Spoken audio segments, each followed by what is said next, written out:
Chapter 22 The Country of the Quadlings. The four travellers passed through the rest of the forest in safety, and when they came out from its gloom, saw before them a steep hill, covered from top to bottom with great pieces of rock.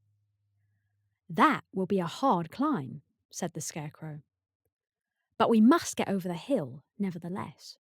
So he led the way, and the others followed.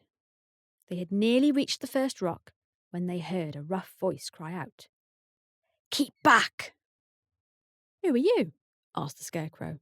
Then a head showed itself over the rock, and the same voice said, "This hill belongs to us, and we don't allow anyone to cross it." "But we must cross it," said the Scarecrow. "We are going to the country of the Quadlings." "But you shall not," replied the voice, and there stepped from behind the rock the strangest man the travellers had ever seen.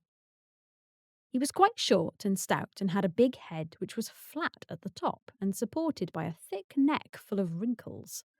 But he had no arms at all, and seeing this, the Scarecrow did not fear that so helpless a creature could prevent them from climbing the hill. So he said, "I'm sorry not to do as you wish, but we must pass over your hill, whether you like it or not." And he walked boldly forwards. As quick as lightning, the man's head shot forwards and his neck stretched out until the top of the head, where it was flat, struck the Scarecrow in the middle and sent him tumbling over and over down the hill. Almost as quickly as it came, the head went back to the body, and the man laughed harshly as he said, "It isn't as easy as you think." A chorus of boisterous laughter came from the other rocks, and Dorothy saw hundreds of the armless hammerheads upon the hillside, one behind every rock. The lion became quite angry at the laughter caused by the Scarecrow's mishap, and giving a loud roar that echoed like thunder, he dashed up the hill. Again, a head shot swiftly out, and the great lion went rolling down the hill as if he had been struck by a cannonball. Dorothy ran down and helped the Scarecrow to his feet, and the lion came up to her, feeling rather bruised and sore, and said, "It is useless to fight people with shooting heads. No one can withstand them." "What can we do then?" she asked. "Call the winged monkeys," suggested the Tin Woodman. "You still have the right to command them once more." "Very well," she answered, and putting on the golden cap, she uttered the magic words. The monkeys were as prompt as ever, and in a few moments the entire band stood before her. "What are your commands?" inquired the King of the Monkeys, bowing low. "Carry us over the hill to the country of the Quadlings," answered the girl. "It shall be done," said the king, and at once the winged monkeys caught the four travellers and Toto up in their arms and flew away with them. As they passed over the hill, the hammer-heads yelled with vexation and shot their heads high in the air. But they could not reach the winged monkeys, which carried Dorothy and her comrades safely over the hill and set them down in the beautiful country of the Quadlings. "This is the last time you can summon us," said the leader to Dorothy.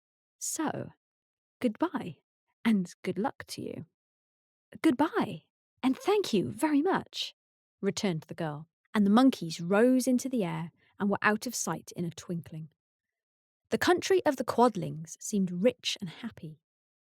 There was field upon field of ripening grain, with well-paved roads running between, and pretty rippling brooks with strong bridges across them.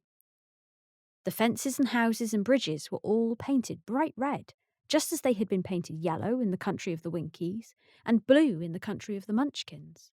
The Quadlings themselves, who were short and fat and looked chubby and good-natured, were dressed all in red, which showed bright against the green grass and the yellowing grain. The monkeys had set them down near a farmhouse, and the four travellers walked up to it and knocked on the door. It was opened by the farmer's wife, and when Dorothy asked for something to eat, the woman gave them all a good dinner with 3 kinds of cake and 4 kinds of cookies, and a bowl of milk for Toto. "How far is it to the castle of Glinda?" asked the child. "It is not a great way," answered the farmer's wife. "Take the road to the south and you will soon reach it." Thanking the good woman, they started afresh, and walked by the fields and across the pretty bridges until they saw before them a very beautiful castle. Before the gates were 3 young girls dressed in handsome red uniforms trimmed with gold braid. And as Dorothy approached, one of them said to her, "Why have you come to the South Country?" "To see the good witch who rules here," she answered. "Will you take me to her? Let me have your name, and I will ask Glinda if she will receive you." They told who they were, and the girl soldier went into the castle. After a few moments, she came back to say that Dorothy and the others were to be admitted at once.